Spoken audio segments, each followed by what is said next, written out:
On a de très gros investissements à faire en matière d'assainissement. On a été confronté à régler ce problème-là et on a décidé d'augmenter le prix de l'eau de 2,5% par an pendant 10 ans. Donc on a décidé politiquement de faire une action sociale autour du prix de l'eau pour faire en sorte que l'augmentation que l'on crée ne soit pas insupportable pour un certain nombre de ménages. Donc à partir de là, on a réfléchi et on a cherché des solutions.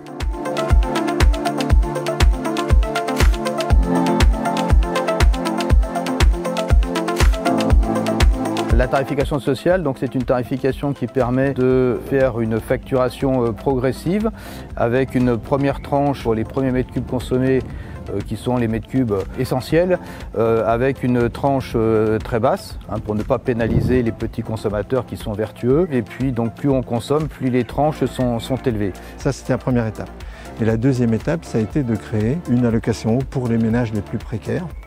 Et il a été décidé que personne sur la communauté urbaine ne consacrerait plus de 3% de ses revenus pour la facture d'eau. On voulait politiquement que ça soit une aide automatique, automatiquement versée.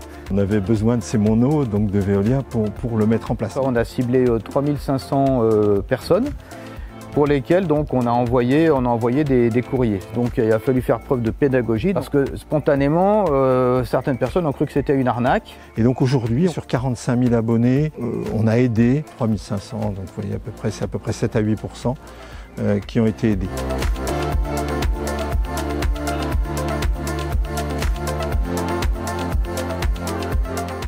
Le travail qu'on a fait, c'était vraiment dans une optique de faire la trace sur ce type de démarche importante pour accompagner l'augmentation inéluctable des tarifs d'eau, puisqu'on le sait, il va falloir investir avec la rareté de la ressource, avec la préservation de l'environnement.